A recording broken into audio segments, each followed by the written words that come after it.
Hey guys, welcome back to Lost and Found, The Missing. I'm your host, Sarah Janik, Psychic Medium. Today's case is a bit different as we will be talking about a missing man and his continued connection from the other side. Have you ever heard of a deceased person helping the living to solve their own murder case? Being a medium, I know that those in spirit are able to help those tuning into their missing persons case to get answers. But actually have the spirit seek out a private detective? Now that is a bit more rare. Today we're traveling to Evergreen, Colorado. Born in a small town, and I live in a small town. There, a man named David Chase went missing on the night of June 6, 1995. David was just 42 years old. He was married to his wife, Judy, and they had 2 children. They had actually decided to foster and took in twins named Darius and Trisha, who they had plans to adopt in the future and raise as their own. They lived in Evergreen for about 1.5 years, where David worked as a cabinet maker, doing other side jobs as well as a handyman for people around town.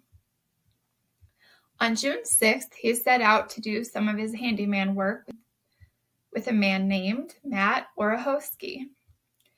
They were hired to clear brush from their local Elks Club as well as finish touching up the roof that needed some patch-up work. The men took a break to go out to lunch, and then David went to the bank to cash a check for $1,800 that was an advancement from an up-and-coming job that he had booked. They then visited a local bar. That was the last time that anyone reported seeing David. He never came home. He never called his wife, Judy. She reported staying up all night, as this was extremely unlike David, so she went to Matt's home the next morning. She knew that they had had a job together the day before. Matt stated that he left first from the bar and left David behind. Judy said Matt had actually told her that David mentioned he was going swimming with his raft. This really struck Judy as off, as she knew that even if he had a couple of drinks, he wouldn't go rafting late at nighttime. He knew better, but more importantly, the Bear Creek River was partially still covered with ice and snow in many places because it was early June in Colorado, high in the mountains. Judy felt Matt's story seemed off, so she decided to go ahead and go to the police to report her husband missing. Sergeant Ryan Scott questioned Matt. He said him and David had drank all day starting at lunch. Then they went to the Elks Club and went to a couple of bars and had pitchers of beer at each place. He said David and him decided that after leaving the bars, they would then go to Bear Creek and unload the tree branches and brush, dumping them into the river. Then Matt told the police that David jumped into the river and told Matt to pick him up down the river in Morrison, Colorado. Matt claims that he never saw David again after that.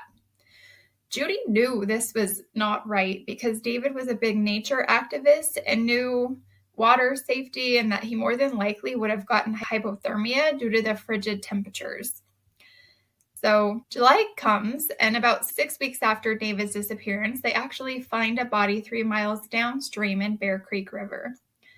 The coroner did an autopsy and said this was actually David Chase's body.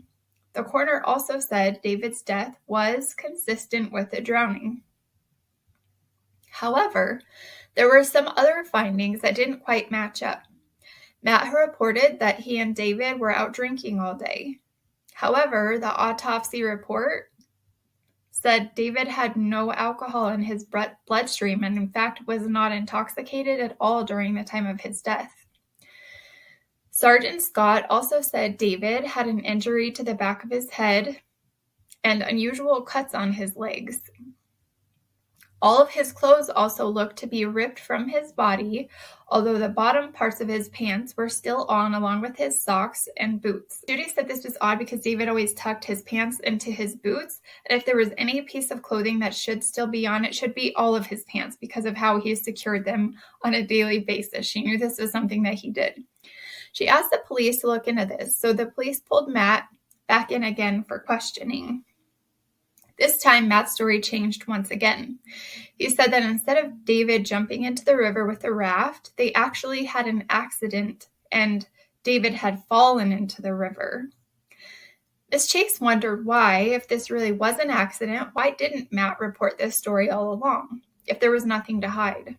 That and the fact that the part of the river that they were last located in was just yards from the bar, and also a fire station that was like 50 yards away. He easily could have gone and gotten help and been back within just a minute or two. Judy also found that just days after David went missing, Matt's girlfriend reported finding $800 in the glove compartment of his car that she wasn't sure where he would have gotten the cash from. She said he never carried cash on him. Was this a clue to David's disappearance? Despite these findings, the case was at a standstill and went several months without any further findings. 3 months later, a man named Phil Harris, who was a private investigator in the state of Colorado, had fallen asleep in his easy chair at his home. He said he was awakened just a couple of hours in by a man speaking through a disembodied voice. The voice said, "My name is David Chase. I was murdered. I want you to investigate my murder. Please go and buy the Sunday paper." He was a little skeptical, but decided to follow this voice and did indeed go buy the paper the next morning. Lo and behold, he found an article in the paper about a man named David Chase's mysterious death. Phil told his wife Janet about the voice in the paper and said he felt that he had actually been chosen to help solve David's case. So Phil got in contact with Judy and told her about the visitation he had had from her husband, and although she was a bit skeptical, he was able to tell her things about David, their marriage, their life together, and specific pet names that they had for each other that nobody else would have known. So they came to an agreement that he would try and help her solve the case of her husband's murder for a fee of $1. So with Phil's agreement, he began connecting with David on a regular basis and would find that David would step in the early mornings. Phil was a fast typer, so he began logging all of the details David would tell him in their early morning meetups, including details around the night of David's death. So I have a side note here that I want to share really fast. So you guys know that I'm a medium. I can confirm that in my own connections with missing people or connections to those on the other side, especially before group events and that kind of thing, I too have found that people's loved ones step in early morning hours. And the reason I personally feel like this happens is because our minds are calm. We've just had a full night's sleep. Our minds are not running about the day, the to-do list of the day. We're not thinking about this, that, and the other thing. We're open to receiving information. And early hours of the day is when I find that spirit steps in the most. So early in my development, I remember having a couple of spirits step in that almost played through my mind like a movie. I would get the locations, the names, the dates of people, and could actually get on my cell phone and Google all of the details around certain people, and a lot of times we're missing persons cases. So it happens. We are definitely able to connect to those in the spirit world that we have no personal connection to, or even those we are not doing readings for. In my opinion, this can happen because we're all so much more connected that we even see here on earth. Our souls know who are able to connect to or are willing to help. Okay, so education moment over. I just had to share. So David told Phil that the day he passed, Matt convinced him after having lunch to go and cash the check for $1,800 to get some cash. David said Matt told him that he had a truck that he would sell him for the cash. David said that after they had hung out for a bit, he was second-guessing himself in his decision to buy this truck and told Matt of his decision. Matt was upset and felt that David had promised him this money, and then the two got into an argument. A physical altercation actually happens with them falling against the retaining wall of the river. And then David said Matt hit him over the back of the head with a hard object. He wasn't sure if it was a gardening tool or a hammer, but he said it broke his neck. He then was pushed into the river.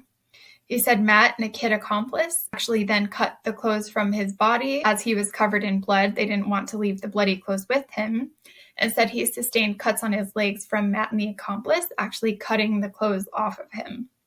So on June 7th, just 1 year later, Phil took Judy to the place that David showed him where Matt and the accomplice actually threw the knife and the object wrapped and closed into the Bear Creek River.